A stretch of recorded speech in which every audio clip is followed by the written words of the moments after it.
중종 12년 1517년 한양의 봄은 유난히도 화사했습니다. 창덕궁 후원의 매화가 만발하고 궁궐 담장 너머로는 백성들의 설렘 가득한 목소리가 들려왔습니다. 조선 왕실의 경사, 바로 중종의 사랑하는 딸 효정옹주의 혼례가 거행되는 날이었기 때문입니다. 중종실록 12년 2월 조에는 이렇게 기록되어 있습니다.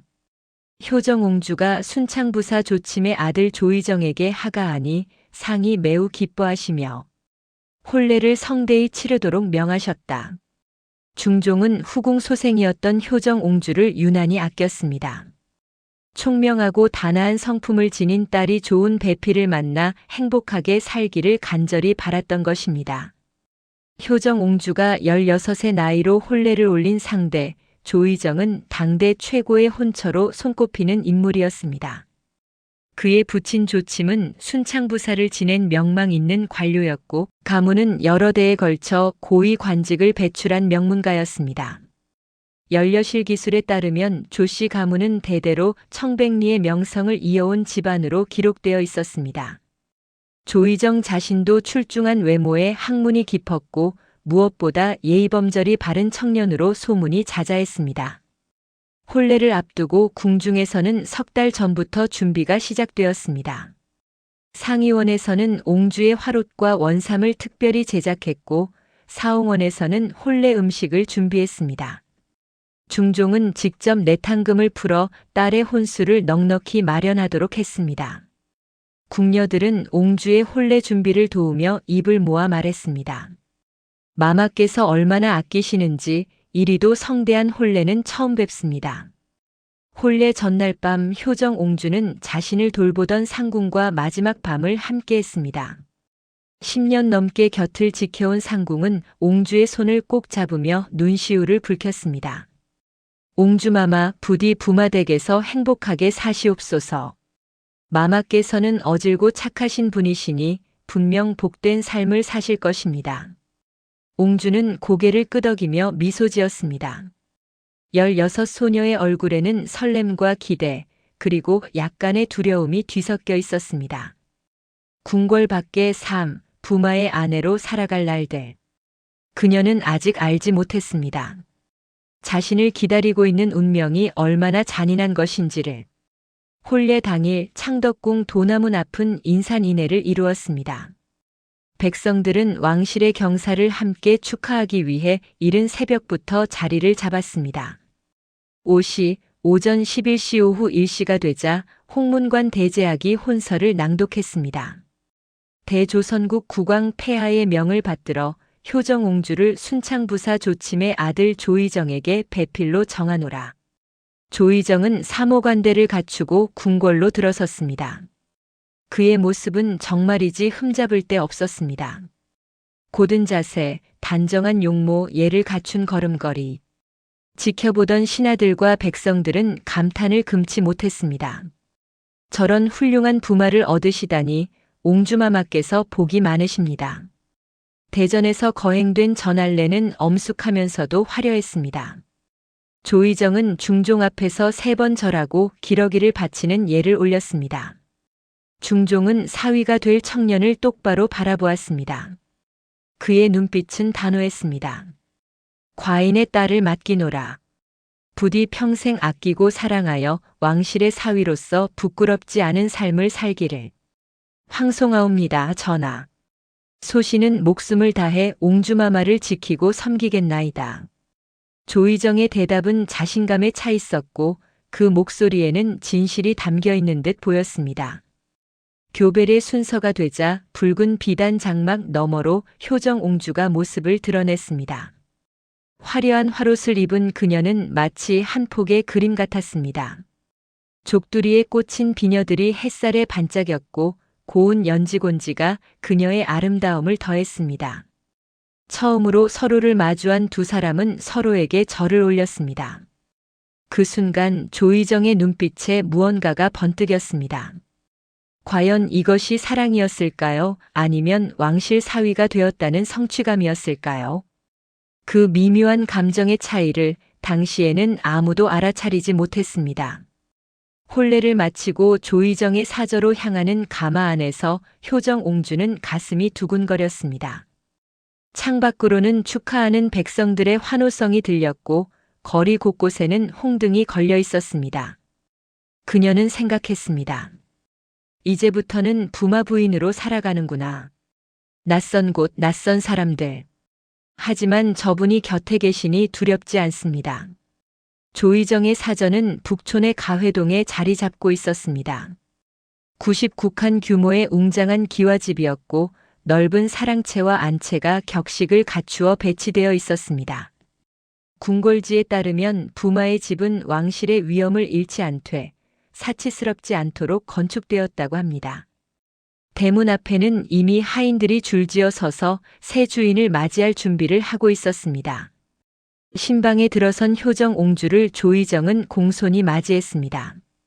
합근례를 위한 술상이 차려졌고 두 사람은 표주박으로 만든 잔에 술을 따라 서로 나누어 마셨습니다. 이는 부부가 하나가 되었음을 상징하는 의식이었습니다. 옹주마마, 이제부터 평생을 함께할 소인입니다. 부디 편히 여기시고 이 집을 마마의 집으로 생각해 주시옵소서. 조의정의 말은 정중했고 그의 태도는 한없이 부드러웠습니다. 옹주는 그의 배려에 감동했습니다. 과연 아버마마께서 점지해 주신 분이시구나. 신혼 초 조의정은 정말로 완벽한 남편이었습니다. 매일 아침 옹주에게 문안을 드렸고 궁궐에서 보내온 음식이 있으면 가장 먼저 옹주에게 올렸습니다. 옹주가 궁궐이 그립다고 하면 함께 산책을 나갔고 책을 읽고 싶다고 하면 서재의 책을 가져다 주었습니다. 중종 12년 4월 혼례를 올린 지 2달 후의 기록을 보면 이렇습니다. 부마 조의정이 옹주를 극진히 모시니 상께서 매우 흡족해 하셨다. 궁중에서도 이 소식은 반가운 화제였습니다. 중종은 내시를 통해 정기적으로 딸의 안부를 확인했고 돌아오는 대답은 항상 긍정적이었습니다. 하지만 조의정의 내면 깊은 곳에는 다른 감정이 숨어 있었습니다. 왕실의 사위가 된다는 것은 영광이었지만 동시에 족쇄이기도 했습니다. 경국대전에 따르면 부마는 관직에 오를 수 없었습니다. 아무리 재능이 있어도 아무리 학문이 깊어도 왕실의 사위라는 이유만으로 벼슬길이 막혀 있었던 것입니다. 조의정은 어린 시절부터 큰 뜻을 품고 자랐습니다. 부친 조침이 지방관으로 여러 곳을 순행할 때 그는 아버지를 따라다니며 권력의 맛을 보았습니다. 백성들이 부사 앞에서 고개를 조아리는 모습, 관리들이 명령 한마디에 움직이는 광경. 그는 자신도 언젠가 그런 권력을 손에 쥐고 싶다는 야망을 키워왔습니다. 그러나 부마가 된 순간 그 모든 꿈이 물거품이 되었습니다. 그는 이제 궁궐의 행사에 참석하고 옹주를 보살피고 왕실의 체면을 지키는 것이 유일한 임무가 되었습니다. 처음에는 그 영광에 도취되어 만족했지만 시간이 지날수록 답답함이 엄습해왔습니다. 중종 12년 여름 조의정은 부친 조침과 사랑채에서 대화를 나누었습니다. 아버님, 소자가 부마의 신분으로 할 수 있는 일이 무엇이옵니까? 조침은 아들의 눈빛에서 조급함을 읽었습니다. 의정아, 내가 왕실의 사위가 된 것만으로도 우리 가문은 큰 영광을 얻었다. 벼슬에 연연하지 말고 옹주마마를 잘 모시는 것이 내 도리니라. 하지만 그 대답은 조의정을 만족시키지 못했습니다. 그는 더 많은 것을 원했습니다. 권력, 부명성. 단지 부마라는 칭호에 만족할 수 없었습니다. 가을이 되자 조의정은 외출이 잦아지기 시작했습니다. 장인 어른께 문안을 드리러 가겠습니다라거나 부친의 심부름이 있습니다라는 핑계로 집을 비우는 날이 많아졌습니다.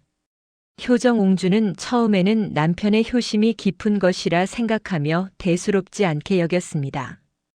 그러나 가을이 깊어가면서 옹주는 미묘한 변화를 감지하기 시작했습니다. 조의정이 돌아올 때면 술 냄새가 났고 때로는 눈빛이 어딘가 흐릿했습니다. 함께 있어도 마음은 다른 곳에 가 있는 듯 했습니다. 부마, 요즘 무슨 근심이라도 있으신가요? 어느 날 저녁 옹주가 조심스럽게 물었습니다. 아니옵니다, 마마. 다만 가문의 일로 생각할 것이 많을 뿐입니다. 조의정은 미소를 지으며 대답했지만 그 미소에는 온기가 없었습니다. 중종 13년 1518년 초 궁궐에서 효정. 옹주의 근황을 물을 때 담당 내시는 여전히 부마께서 옹주마마를 극진히 모신다고 보고했습니다. 겉으로 보기에는 여전히 모범적인 부부였기 때문입니다. 하지만 그 화려한 표면 아래에서 균열은 이미 시작되고 있었습니다. 조의정은 밤마다 천장을 바라보며 생각했습니다. 이것이 내가 원하던 삶인가? 왕실의 사위라는 칭호와 궁궐의 음식, 그리고 영원히 닫힌 벼슬길. 이것으로 만족해야 하는가? 그의 가슴 속에서 불만은 점점 커져갔고 그 불만은 곧 욕망으로 변해갔습니다. 더 많은 것을 가지고 싶다는, 이 틀에서 벗어나고 싶다는 위험한 갈망. 그것이 싹트는 순간 효정 옹주의 비극은 예정된 것이나 다름없었습니다. 겨울이 오고 눈이 내렸습니다. 창덕궁 후원의 매화는 다시 봉오리를 준비하고 있었습니다. 하지만 북촌 가회동의 99칸 기와집에서 효정 옹주의 마음에는 그녀 자신도 아직 깨닫지 못한 채 서서히 겨울이 찾아오고 있었습니다. 완벽해 보였던 시작, 아름다웠던 출발. 그러나 역사는 우리에게 가르쳐 줍니다. 가장 화려한 꽃이 가장 빨리 시드는 법이라고. 효정 옹주의 이야기는 이제 막 그 첫 장을 넘긴 것이었습니다. 중종 13년 1518년 봄 혼례를 올린 지 1년이 지난 북촌 가회동의 부마댁은 여전히 평온해 보였습니다. 하지만 그 평온함은 수면 위의 고요함일 뿐 물밑에서는 거센 흐름이 시작되고 있었습니다. 조의정은 이제 집에 머무는 시간이 현저히 줄어들었습니다. 승정원 일기의 단편적 기록들을 종합해보면 이 시기 부마는 종친부와 돌령부의 행사에 자주 참석했다고 되어 있으나 실제로는 그 시간의 대부분을 다른 곳에서 보내고 있었습니다. 효정 옹주가 아침 문안을 드리려 사랑채로 가면 조의정은 이미 외출한 뒤였고 밤늦게 돌아와서는 곧바로 잠자리에 들었습니다. 마마, 부마께서 요즘 너무 바쁘신 것 같사옵니다. 옹주를 모시던 유상궁이 조심스럽게 말했습니다. 혹여 마마께 무슨 잘못이라도 있으신 것은 아니신지요? 효정 옹주는 고개를 저었습니다. 아니다. 부마께서는 가문의 일이 많으시다고 하셨다. 나는 그저 기다릴 뿐이다. 하지만 그녀의 목소리에는 확신이 없었습니다. 17살의 어린 아내는 남편의 변화를 느끼면서도 그것을 어떻게 표현해야 할지 몰랐습니다. 중종 13년 여름 조의정의 행적에 변화가 생겼습니다. 그는 종로 일대의 대상가들과 자주 어울리기 시작했습니다. 당시 조선 사회에서 상인은 산농공상의 가장 낮은 계층이었지만 실질적으로는 막대한 부를 축적한 이들이 많았습니다. 특히 의주를 통한 대중국 무역과 동래를 통한 대일본 무역으로 거부가 된 상인들은 양반들조차 함부로 대하지 못할 정도의 재력을 자랑했습니다. 조의정이 주목한 인물은 한성부 종로의 거상 김응서였습니다. 연려실 기술의 상업편을 보면 김응서는 3대에 걸쳐 중국과의 무역으로 부를 쌓아 그 재산이 수만 냥에 이른다고 기록되어 있습니다. 그에게는 21살의 딸 김씨가 있었는데 아버지의 재력을 등에 업고 자란 그녀는 교만하고 야심이 컸습니다. 조의정과 김응서의 딸이 처음 만난 것은 중종 13년 6월 종로의 한 주막에서였습니다. 조의정은 부친 조침의 옛 동료들과 술자리를 가졌는데 그 자리에 김응서가 큰 기부금을 낸 공로로 초대되어 있었습니다. 김응서는 자신의 딸을 데리고 왔고 이 자리에서 조의정은 그녀를 처음 보았습니다. 김씨는 양반가의 규수들과는 달랐습니다. 화려한 옷차림의 당당한 태도, 남자들 앞에서도 주눅 들지 않는 배짱. 조의정은 그녀에게서 효정 옹주에게는 없는 어떤 강렬함을 느꼈습니다. 그것은 권력에 대한 욕망, 세상을 움직이고 싶어하는 야심이었습니다. 부마나리 소녀는 듣자오니 부마께서는 학문이 깊으시다 하던데 관직에는 나아가지 않으신다지요? 김씨가 대담하게 물었습니다. 조의정은 쓴웃음을 지었습니다. 부마는 관직에 오를 수 없소. 이것이 왕실의 법도이니 그것 참 안타까운 일이로소이다. 재능이 있으되 쓰이지 못하니. 김씨의 말에는 교묘한 동정과 유혹이 섞여 있었습니다. 그날 이후 조의정은 김응서의 저택을 자주 드나들기 시작했습니다. 표면적으로는 상업의 흐름을 파악하여 가문의 재산을 불리기 위함이라는 명분이었지만 실제로는 김씨를 만나기 위해서였습니다. 김응서는 부마가 자신의 집에 드나드는 것을 마다하지 않았습니다. 오히려 환영했습니다. 왕실과의 연결고리를 만들 수 있다는 계산이 깔려 있었습니다. 중종 13년 8월 조의정과 김씨의 관계는 더욱 깊어졌습니다. 김씨는 조의정에게 속삭였습니다. 부마나리 나리께서는 부마라는 신분 때문에 관직에 오를 수 없다 하셨지요. 하나 돈과 권세는 관직 없이도 얻을 수 있사옵니다. 저희 아버님께서는 조정의 고관들과도 두터운 친분이 있으시고 그분들의 뒤에서 많은 일을 도우십니다. 나리께서 저희 집안과 손을 잡으신다면 비록 관직은 없어도 실질적인 권세를 누리실 수 있을 것입니다. 이 말은 조의정의 가슴에 불을 질렀습니다. 그는 생각했습니다. 그렇다. 굳이 관직이 아니어도 권력을 가질 수 있다. 돈으로, 인맥으로, 영향력으로. 김씨와 그녀의 아버지가 제시하는 길은 왕실의 틀 안에 갇혀 있는 것보다 훨씬 더 매력적으로 보였습니다. 그해 가을 조의정은 마침내 금지된 선을 넘었습니다. 김응서의 별장에서 열린 연회에서 그는 김씨와 하룻밤을 보냈습니다. 기축잡록이라는 야사에는 이렇게 적혀 있습니다. 부마 조의정이 거상의 딸과 사통하니 이는 왕실의 채통을 어지럽히는 대역죄였으나 그 일이 은밀히 이루어져 한동안 아무도 알지 못했다. 이후 조의정의 이중 생활이 시작되었습니다. 낮에는 왕실의 사위로서 체면을 유지하고 밤에는 김씨와 만나 욕망과 야망을 나누었습니다. 김씨는 조의정에게 끊임없이 속삭였습니다. 나리, 우리가 힘을 합치면 이 세상에 못할 일이 없습니다. 저희 아버님의 돈과 나리의 왕실 배경이 만난다면. 중종 14년 1519년 초 효정 옹주는 더 이상 남편의 변화를 못 본 척할 수 없었습니다. 조의정은 이제 한 달에 몇 번밖에 안채에 들르지 않았고 들른다 해도 형식적인 인사만 나눌 뿐이었습니다. 부부의 침소는 사실상 분리된 상태였습니다. 부마 첩이 무슨 잘못을 저질렀기에 이리 외면하시나이까? 어느 날 밤 효정 옹주는 용기를 내어 물었습니다. 그녀의 목소리는 떨리고 있었습니다. 조의정은 차갑게 대답했습니다. 마마께서 잘못하신 것은 없소. 다만 소인에게 할 일이 많을 뿐이요. 무슨 일이기에 이리 바쁘신지요?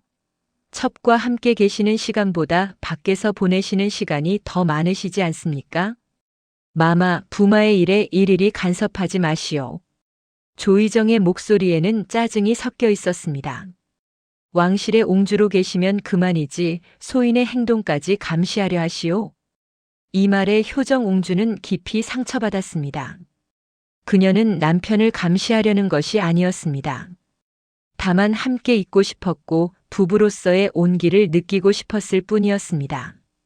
하지만 조의정에게 옹주는 이제 더 이상 아내가 아니라 자신의 자유를 구속하는 족쇄일 뿐이었습니다. 그해 봄 궁궐에서 효정 옹주의 안부를 묻는 사신이 왔습니다. 이는 중종이 정기적으로 딸의 근황을 확인하는 절차였습니다. 효정 옹주는 내시 앞에서 미소를 지으며 말했습니다. 아버마마께 아뢰옵소서.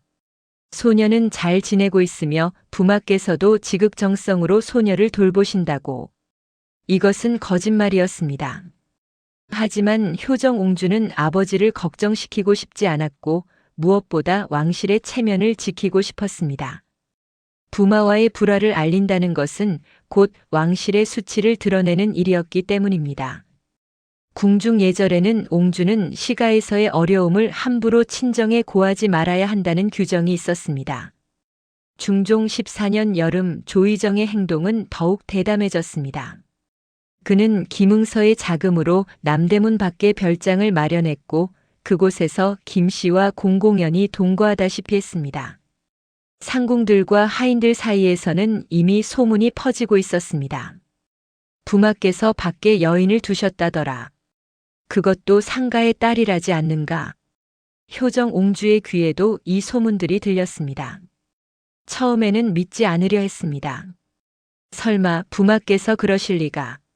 하지만 증거들은 점점 쌓여갔습니다.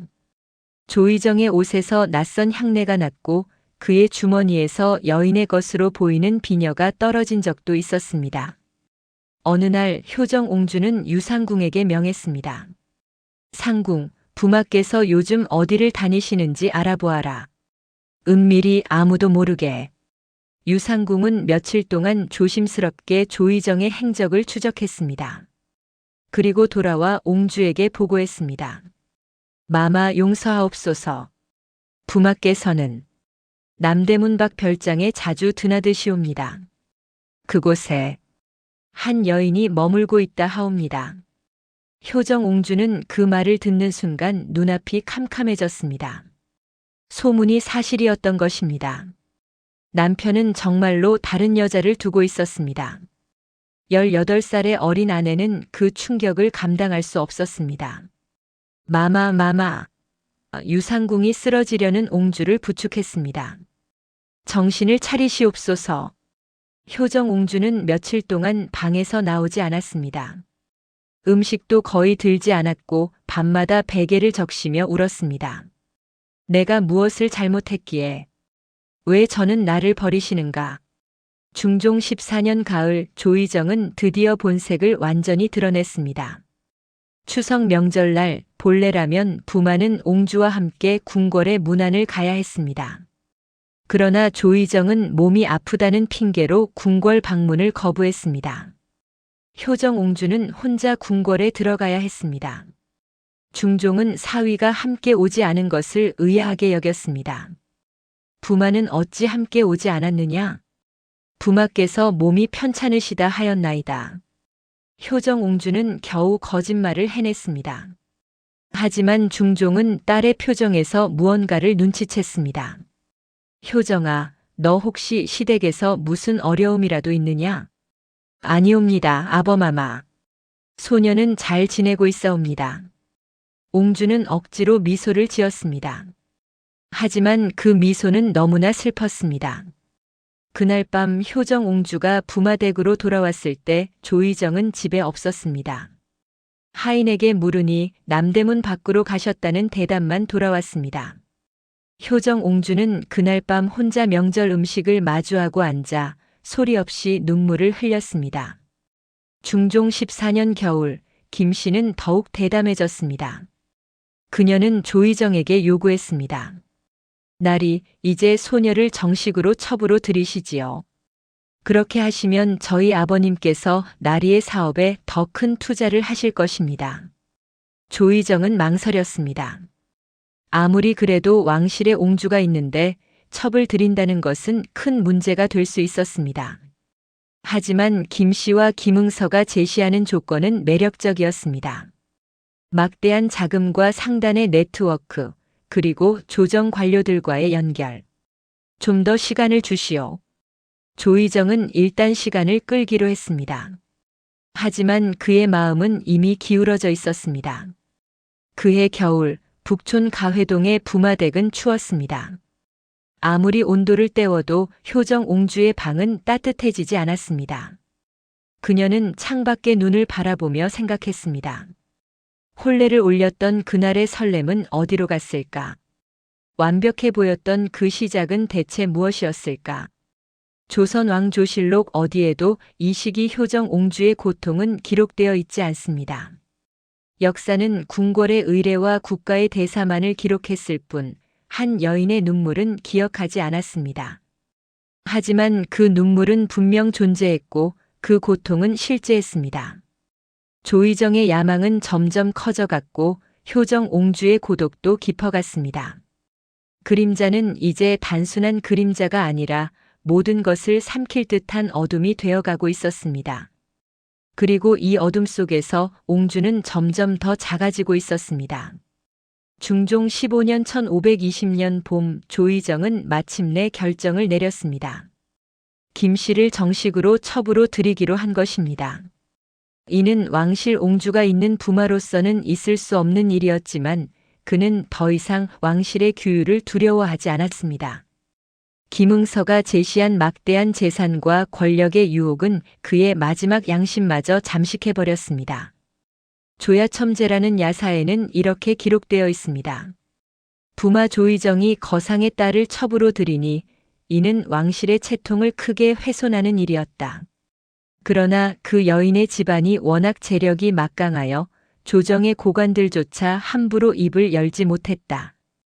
김응서는 오랜 세월 조정 관료들에게 뇌물을 바치고 편의를 제공해왔기에 그의 영향력은 생각보다 훨씬 컸습니다. 김씨가 부마댁에 들어온 날은 중종 15년 3월이었습니다. 그녀는 마치 정실 부인처럼 당당하게 대문을 들어섰습니다. 수십 명의 하인들이 그녀의 혼수 물품을 날랐고 그 규모는 효정 옹주가 혼례 때 가져온 것보다 더 화려했습니다. 비단 보따리, 금은 보화, 중국에서 들여온 귀한 자기들, 그리고 온갖 진귀한 물건들이 끝없이 이어졌습니다. 효정 옹주는 안채 창문 너머로 그 광경을 지켜보았습니다. 그녀의 손은 떨리고 있었고 입술을 깨물어 피가 날 정도였습니다. 유상궁이 곁에서 눈물을 흘리며 말했습니다. 마마, 이는 너무나 부당한 일이옵니다. 어찌 왕실에 옹주가 계신데 첩을 들릴 수 있단 말입니까? 상궁. 효정 옹주의 목소리는 가늘게 떨렸습니다. 이제 나는 정말로 버림받은 것이구나. 부마께서는 나를 더 이상 아내로 여기지 않으시는구나. 조의정은 김씨를 위해 별채를 화려하게 꾸며주었습니다. 안채보다 더 좋은 가구를 들였고 온도를 새로 놓았으며 정원까지 새로 조성했습니다. 이 모든 비용은 김응서가 됐습니다. 김씨는 마치 이 저택의 진짜 주인인 양 행세하기 시작했습니다. 며칠 후 김씨는 효정 옹주를 찾아왔습니다. 예의를 갖춘 방문이 아니었습니다. 오히려 도발에 가까웠습니다. 옹주마마 인사를 드리러 왔나이다.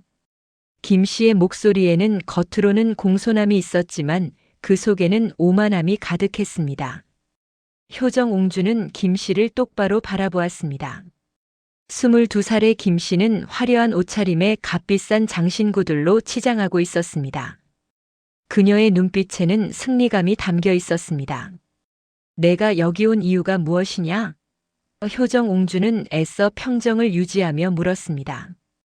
부마나리의 첩이 되었으니 마땅히 마마께 인사를 올려야 하지 않겠사옵니까? 김씨는 형식적으로 절을 했습니다.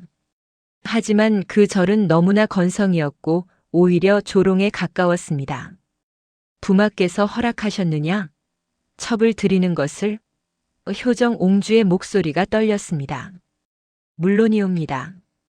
부마나리께서는 소녀를 극진히 사랑하시옵니다.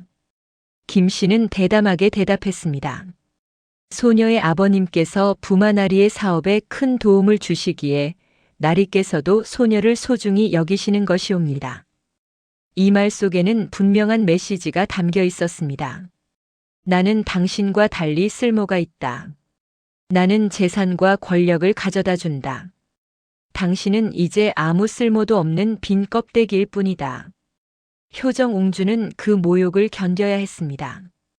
왕실의 옹주로서 체면을 지켜야 했고 무엇보다 이 상황에서 자신이 할 수 있는 일이 아무것도 없다는 것을 알았기 때문입니다. 물러가거라. 내 앞에서 사라져라. 김씨는 얄팍한 미소를 지으며 물러났습니다. 하지만 그 순간부터 그녀의 진짜 괴로움이 시작되었습니다.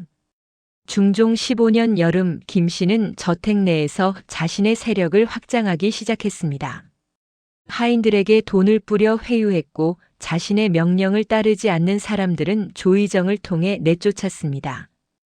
효정옹주를 오랫동안 모셔온 유상궁조차 위협받았습니다. 상궁, 내가 계속 옹주 편만 들면 이 집에서 쫓겨날 것이다. 김씨의 측근이 유상궁을 찾아와 협박했습니다. 김소적께서는 부마나리의 사랑을 받고 계시고 거상나리의 딸이시다. 누구 편에 서는 것이 현명한지 잘 생각해 보거라. 유상궁은 그 말을 효정옹주에게 보고했습니다. 마마, 이 집안이 완전히 뒤집혔나이다. 이제 하인들조차 김씨의 눈치를 보며 마마의 명을 따르지 않으려 하옵니다. 효정옹주는 자신의 처지가 얼마나 비참한지 깨닫게 되었습니다. 명목상으로는 이 집의 주인이지만 실질적으로는 아무 권한도 없는 유령 같은 존재가 되어버린 것입니다. 어느 날 저녁 부엌에서 옹주의 저녁상이 올라왔는데 음식의 질이 형편없었습니다. 식은 밥에 간도 맞지 않은 국, 그리고 반찬이라고는 김치 몇 조각뿐이었습니다. 유상궁이 부엌으로 달려가 항의했지만 부엌 상궁은 뻔뻔하게 대답했습니다.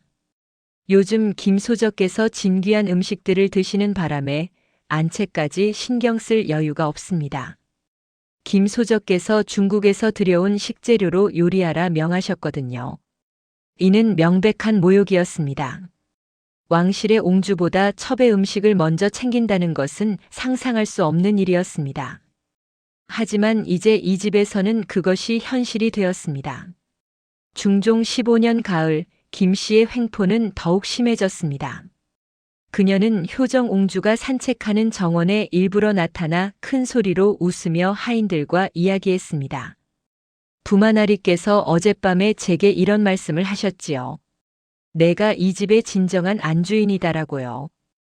효정옹주는 그 말을 듣고 자리를 피해야 했습니다. 자신의 집, 자신의 정원에서조차 편히 쉴 수 없게 된 것입니다. 그녀는 안채로 돌아와 문을 굳게 닫고 하염없이 눈물만 흘렸습니다. 어느 날 밤 조의정이 드물게 안채를 찾아왔습니다. 효정옹주는 마지막 희망을 품고 남편에게 호소했습니다. 부마, 제발 부탁이요. 저 여인을 내보내 주시오. 나는 더 이상 이 수치를 견딜 수 없소. 조의정은 차갑게 대답했습니다. 마마, 김씨는 이제 이 집안에 없어서는 안 될 사람이요. 그녀의 아버지께서 제공하는 자금으로 우리 가문은 번창하고 있소.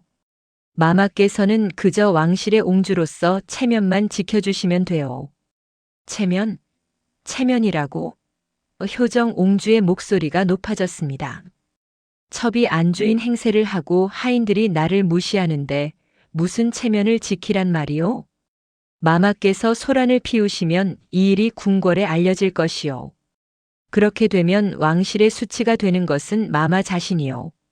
현명하게 처신하시기 바라오. 조의정은 이렇게 말하고 다시 별채로 가버렸습니다. 효정옹주는 완전히 고립되었습니다. 친정인 궁궐에 이 사실을 알릴 수도 없었습니다. 내훈에는 부녀자는 시가의 일을 함부로 밖에 알려서는 안 된다고 명시되어 있었고 왕실의 체면을 생각하면 더더욱 입을 열 수 없었습니다. 시댁인 조씨 가문도 마찬가지였습니다. 시아버지 조침은 아들이 가져오는 재물에 눈이 멀어 며느리의 고통에는 관심이 없었습니다. 중종 15년 겨울 김씨는 마침내 효정옹주를 직접 찾아와 노골적인 도발을 했습니다. 옹주마마, 이 집안의 실권은 이제 제게 있사옵니다. 마마께서는 그저 명목상의 부인일 뿐 부마나리의 마음은 이미 소녀에게 있으니까요. 감히 내가... 효정옹주가 벌떡 일어났습니다. 마마, 화를 내신들 무엇이 달라지겠사옵니까? 김씨는 비웃듯 말했습니다. 마마께서는 왕실의 딸이시지만 부마나리께 아무것도 해드릴 수 없으시잖아요. 관직도 주실 수 없고 재산도 불려드릴 수 없으시죠. 하지만 저는 다릅니다. 소녀의 아버님을 통해 부마나리는 막대한 부를 얻고 계시고 조정의 고관들과도 인연을 맺고 계십니다. 이 말은 가슴에 비수를 꽂는 것 같았습니다. 김 씨의 말이 사실이었기 때문입니다. 효정옹주는 왕실의 딸이라는 이름뿐 남편에게 실질적으로 줄 수 있는 것이 아무것도 없었습니다. 부마는 관직에 오를 수 없었고 옹주에게 주어진 토지와 노비도 김응서의 재산에 비하면 보잘것없었습니다. 나가거라. 당장 내 앞에서 사라져라. 효정옹주는 떨리는 목소리로 외쳤습니다. 김 씨는 천천히 물러나면서도 마지막으로 독을 뱉었습니다. 마마, 곧 좋은 소식이 있을 것이옵니다. 소녀가 부마나리의 아이를 가질지도 모르니까요. 그 말에 효정옹주는 그 자리에 주저앉고 말았습니다.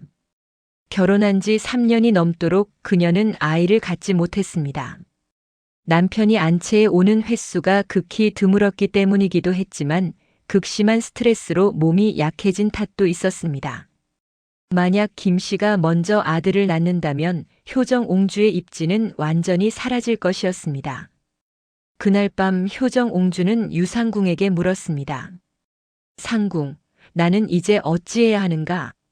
이 굴욕을 어찌 견뎌야 하는가? 유상궁은 눈물을 흘리며 대답했습니다. 마마, 소녀가 아는 것은 오직 하나뿐이옵니다.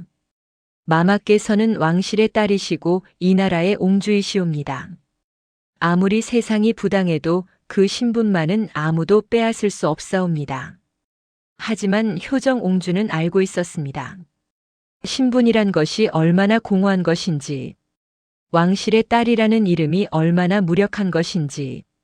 그녀는 궁궐의 옹주였지만 자신의 집에서조차 존중받지 못하는 처지였습니다. 중종 16년 1521년 초 조선 왕조실록에는 아무런 기록이 없습니다. 효정옹주의 고통, 김 씨의 횡포, 조의정의 배신, 이 모든 것은 역사에 남지 않았습니다. 공식 기록은 오직 국가의 대사와 궁중의 의례만을 담았을 뿐입니다. 효정옹주는 날이 갈수록 쇠약해졌습니다. 음식을 제대로 먹지 못했고 밤마다 악몽에 시달렸습니다. 20살의 젊은 나이였지만 그녀의 얼굴에는 생기가 없었고 몸은 점점 말라갔습니다. 어느 날 아침 거울을 보던 효정옹주는 자신의 모습에 놀랐습니다.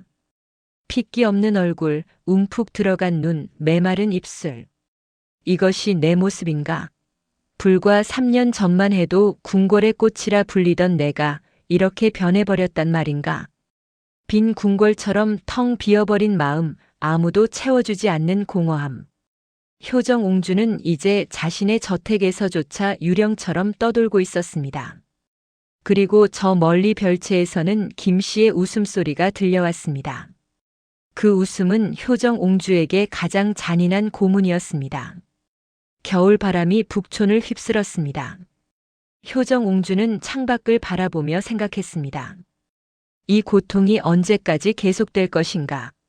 나에게도 희망이 있을 것인가? 하지만 답은 없었습니다. 그녀 앞에는 끝없는 어둠만이 펼쳐져 있을 뿐이었습니다. 중종 16년 1521년 봄 효정옹주에게 예상치 못한 소식이 찾아왔습니다. 임신이었습니다. 궁중 의녀가 진맥을 한 후 조심스럽게 말했습니다. 마마, 경사로소이다. 태기가 있으신 듯 하옵니다. 효정옹주는 그 말을 듣고 한참 동안 말이 없었습니다. 그녀의 눈에서는 눈물이 흘러내렸습니다. 하지만 그것이 기쁨의 눈물인지 두려움의 눈물인지 알 수 없었습니다. 유상궁이 옆에서 기뻐하며 말했습니다. 마마, 이제 모든 것이 달라질 것이옵니다. 부마께서도 분명 마마께 돌아오실 것이옵니다. 효정옹주는 고개를 저었습니다. 아니다, 상궁. 나는 두렵다. 이 아이가 과연 축복일지 아니면 또 다른 고통의 시작일지. 하지만 깊은 마음속으로는 희망을 품었습니다. 부마께서 이 소식을 들으시면 혹시 나를 다시 돌아보시지 않으실까? 아이는 부부를 이어주는 끈이라 하지 않던가. 21살의 효정옹주는 이 생명이 자신을 구원해줄 마지막 기회라고 믿고 싶었습니다. 소식은 곧 조의정에게 전해졌습니다. 그는 별채에서 김 씨와 함께 있다가 하인을 통해 이 소식을 들었습니다. 김씨의 표정이 순간 굳어졌습니다. 부마나리 옹주마마께서 임신하셨다니 축하드려야 하지 않겠사옵니까? 조의정은 복잡한 표정을 지었습니다. 왕실 옹주의 자녀라면 당연히 귀한 대접을 받을 것이고 중종도 기뻐할 것입니다. 하지만 동시에 이는 자신에게 또 다른 족쇄가 될 수도 있었습니다. 일단 안채로 가보아야겠소. 조의정이 안채를 찾은 것은 석 달 만이었습니다.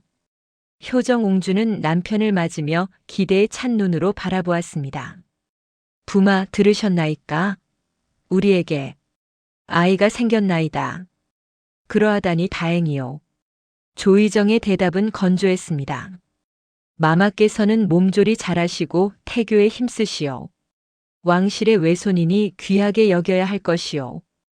효정 옹주는 남편에게 다가가 그의 손을 잡으려 했습니다.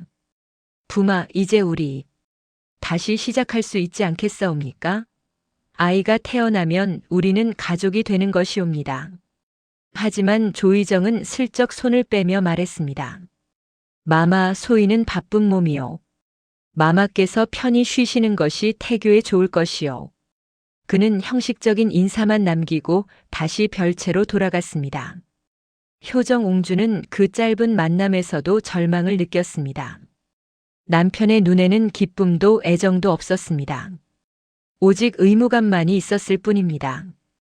유상궁이 위로했습니다. 마마, 부마께서도 놀라셔서 그러신 것이옵니다. 시간이 지나면 달라지실 것이옵니다. 중종 16년 4월 임신 소식은 궁궐에 전해졌습니다. 중종실록 16년 4월 조에는 이렇게 기록되어 있습니다.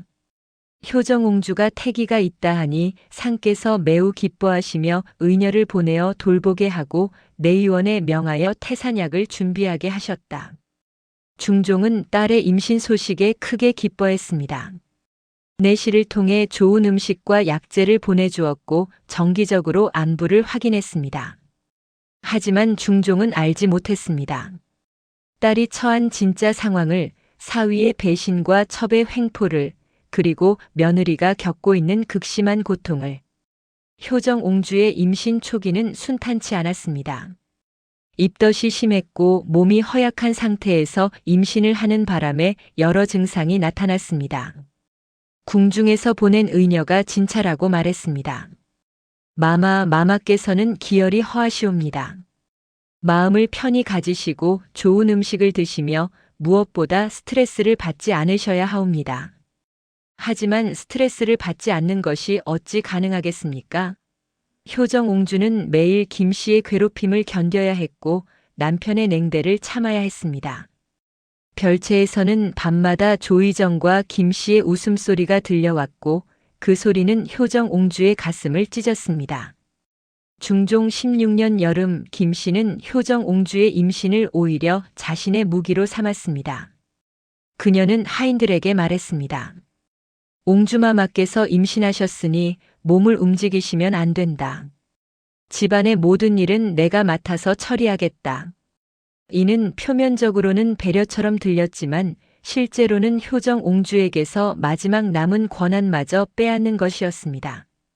김씨는 완전히 집안의 실권을 장악했고 하인들을 마음대로 부렸으며 심지어 효정 옹주의 음식까지 통제했습니다.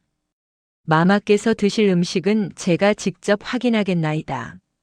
김씨는 부엌을 장악하고 효정 옹주에게 올라가는 음식을 검열했습니다. 겉으로는 태교를 위한다는 명분이었지만 실제로는 가장 좋은 식재료는 자신이 먼저 차지하고 남은 것만 옹주에게 보냈습니다. 어느 날 효정 옹주는 참다 못해 조의정을 불렀습니다. 부마, 제발 들어주시오. 김씨가 너무 지나치오. 내가 먹을 음식마저 통제하고 하인들을 마음대로 부리며 이제는 내가 이 집에서 아무것도 할 수 없게 만들고 있소. 조의정은 짜증스럽게 대답했습니다. 마마, 김씨는 마마의 태교를 염려하여 그러는 것이오. 마마께서 예민하게 받아들이시는 것이 아니오. 예민하게 받아들인다고. 효정 옹주의 목소리가 높아졌습니다.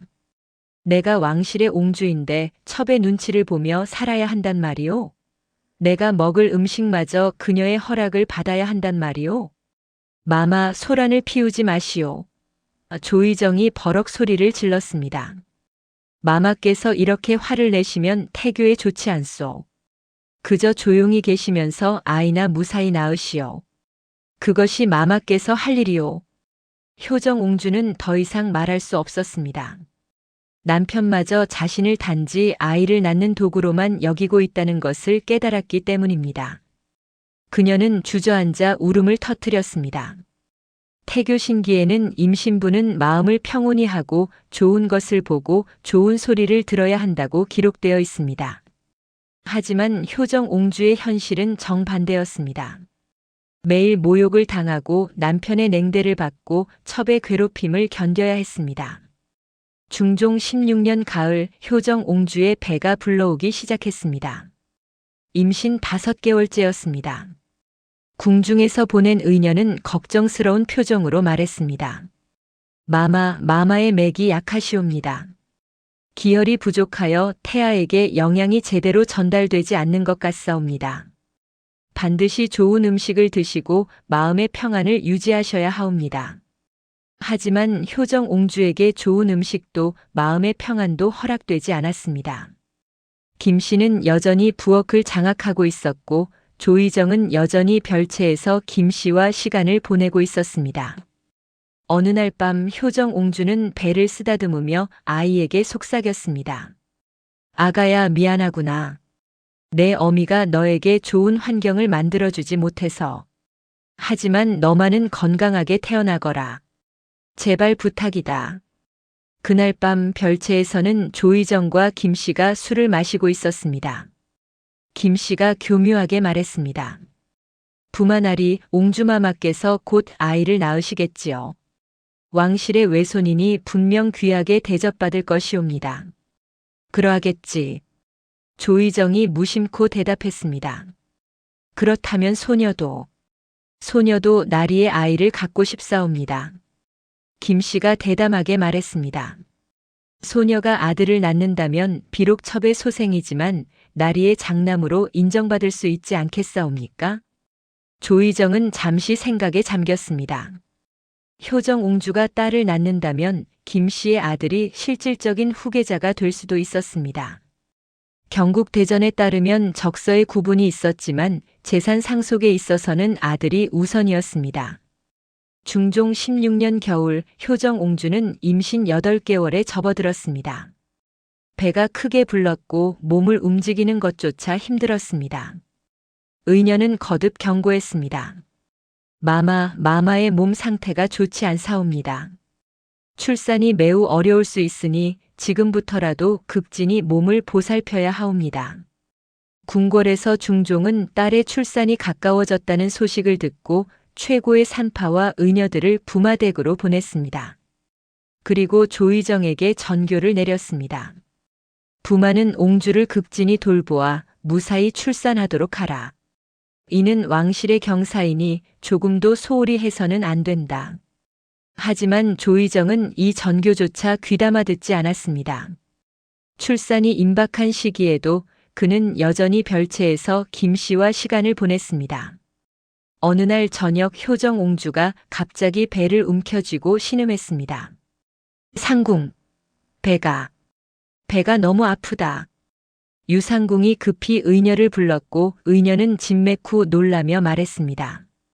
마마 태아의 위치가 좋지 않고 마마의 기력도 매우 약하시옵니다.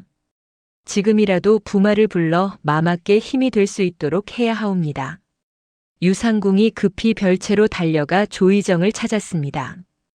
부마나리, 옹주마마께서 매우 위독하시옵니다. 어서 안채로 오셔야 하옵니다. 하지만 조희정은 술에 취한 상태였습니다. 김 씨가 옆에서 말했습니다. 부마나리 아직 출산할 때가 아니라 하지 않았나이까? 괜한 호들갑일 것이옵니다. 조희정은 비틀거리며 말했습니다. 내일 가보겠소. 지금은 취해서. 유상궁은 기가 막혔습니다. 나리, 옹주마마께서 정말로 위독하시옵니다. 당장 오셔야 하옵니다. 시끄럽소. 내일 가겠다 하지 않았소. 조희정이 화를 냈습니다. 유상궁은 절망하며 안채로 돌아왔습니다. 효정옹주는 고통 속에서 땀을 흘리고 있었습니다. 부마께서는 오시는가? 유상궁은 차마 사실을 말할 수 없어 거짓말을 했습니다. 곧 오실 것이옵니다, 마마. 하지만 효정옹주는 알고 있었습니다. 남편은 오지 않을 것이라는 것을. 자신이 죽어가는 이 순간에도 그는 저 별채에서 첩과 함께 있을 것이라는 것을. 상궁. 효정옹주가 가늘게 속삭였습니다. 나는 이 아이를 무사히 낳을 수 있을까? 마마, 그런 말씀 마시옵소서. 유상궁이 울먹이며 말했습니다. 그날 밤 별채에서는 여전히 등불이 밝혀져 있었고 조희정과 김씨의 웃음소리가 들렸습니다. 안채에서는 효정옹주가 고통 속에서 밤을 지새우고 있었습니다.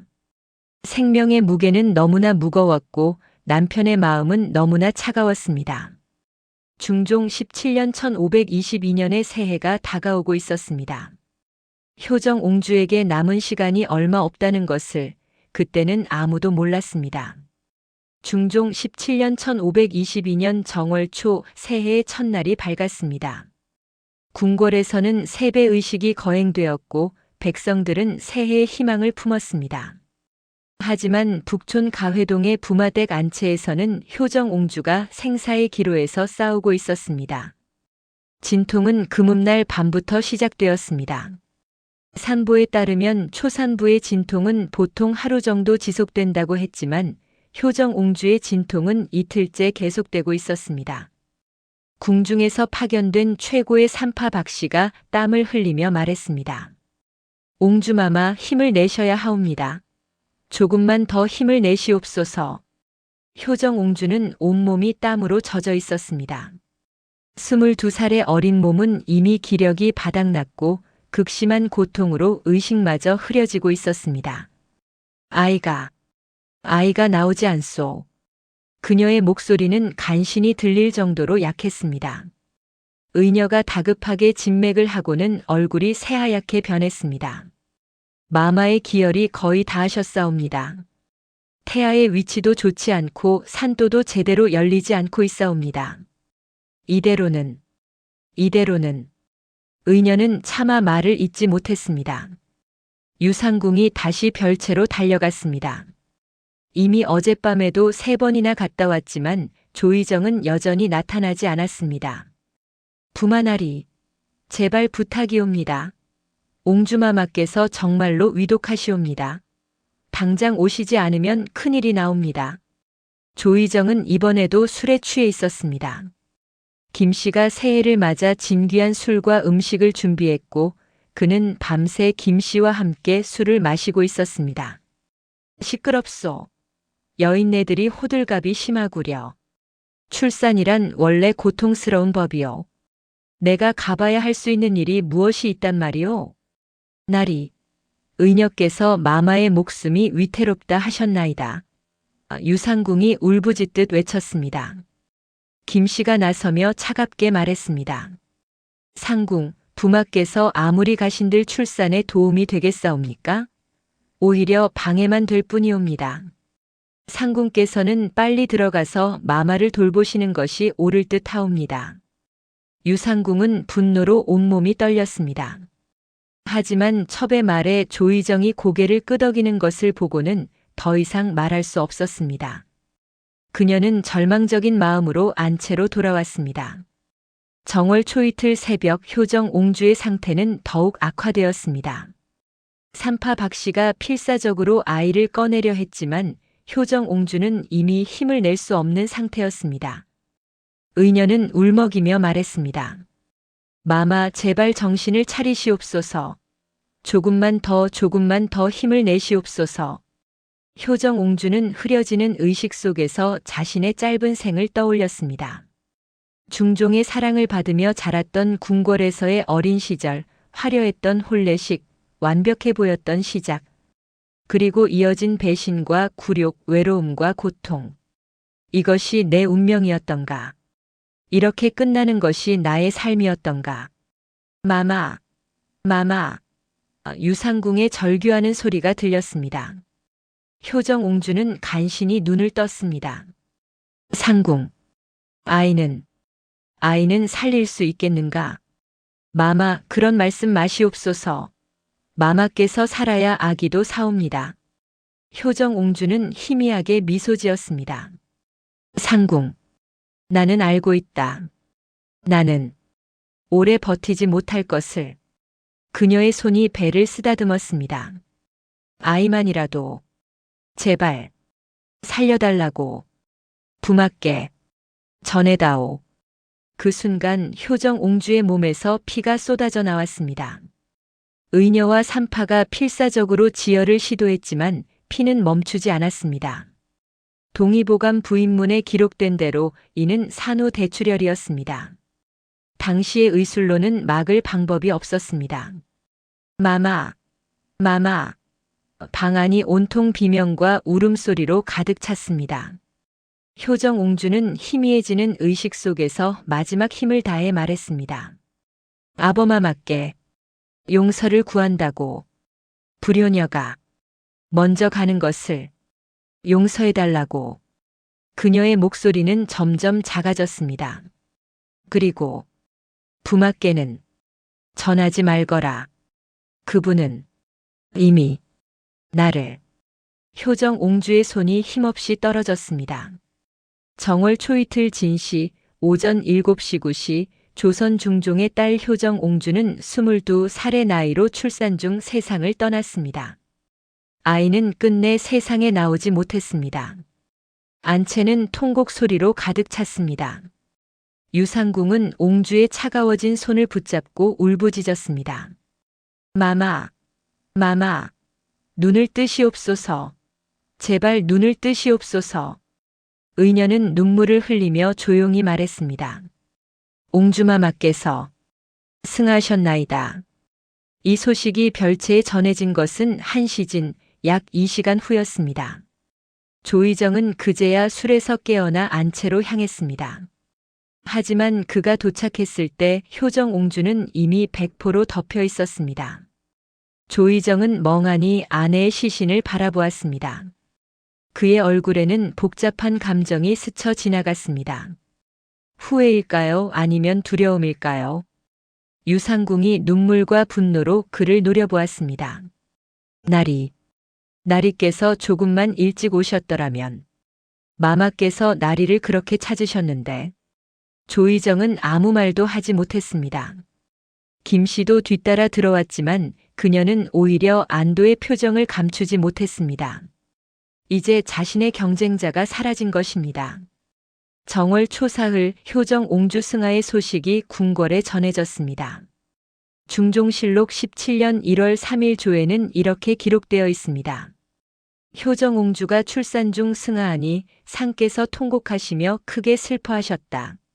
상이 말씀하시기를 과인의 딸이 시댁에서 이토록 비참하게 세상을 떠나다니 이 어찌 통탄할 일이 아니겠는가 하시고 즉시 승지를 부마댁에 보내어 자세한 경위를 조사하게 하셨다. 중종의 분노는 컸습니다. 사랑하는 딸이 출산 중에 사망했다는 소식도 충격이었지만 더 큰 충격은 조사 과정에서 드러난 진실이었습니다. 승지가 부마댁의 하인들과 의녀들을 신문한 결과 조의정의 외도, 김씨의 횡포, 그리고 효정옹주가 겪었던 모든 고통이 만천하에 드러났습니다. 중종실록 17년 1월 5일 조의 기록은 더욱 상세합니다. 부마 조의정이 거상의 딸을 첩으로 들여 옹주를 학대하였고 옹주가 위독할 때조차 별채에 머물며 나아가지 않았다는 사실이 드러났다. 상께서 크게 진노하시어 이는 왕실을 모독하고 부마의 도리를 저버린 대역죄라 하시며 조의정을 국문하도록 명하셨다. 조의정은 의금부에 잡혀갔습니다. 국문 과정에서 그는 자신의 잘못을 인정할 수밖에 없었습니다. 하지만 그는 끝까지 변명했습니다. 소신은 다만 가문의 재산을 불리고자 했을 뿐이옵니다. 옹주를 학대할 의도는 없었나이다. 중종은 이 변명을 받아들이지 않았습니다. 경국대전에 따르면 부마가 옹주를 학대한 경우 엄중한 처벌을 받도록 되어 있었습니다. 조정 신하들 사이에서도 의견이 분분했습니다. 좌의정 남곤이 아래였습니다. 전하, 조의정의 죄는 크나이다. 하오나 그는 이미 부마의 신분이 없고 조씨 가문도 명문가이옵니다. 너무 엄한 처벌은 신중히 하셔야 하옵니다. 하지만 호조판서 안당은 반대했습니다. 아니옵니다, 전하. 왕실의 옹주가 첩의 학대를 받고 출산 중에도 남편의 외면을 받아 비참하게 죽었사온데 이를 가볍게 처벌한다면 왕실의 위엄이 서지 않을 것이옵니다. 중종은 며칠을 고심한 끝에 결정을 내렸습니다. 중종실록 17년 1월 11조에 기록되어 있습니다. 조의정을 파직하고 서인으로 삼으며 평생 관직에 나아가지 못하게 하라. 그리고 김씨는 즉시 부마댁에서 내쫓고 김응선은 한성부에서 추방하라. 이는 당시로서는 상당히 강력한 처벌이었습니다. 부마의 신분을 박탈하지는 않았지만 실질적으로 조의정의 사회적 생명은 끝난 것이나 다름없었습니다. 김씨는 울며 부마댁에서 쫓겨났고 김응선은 막대한 재산에도 불구하고 한성을 떠나야 했습니다. 효정 옹주의 장례는 왕실의 예법에 따라 성대하게 치러졌습니다.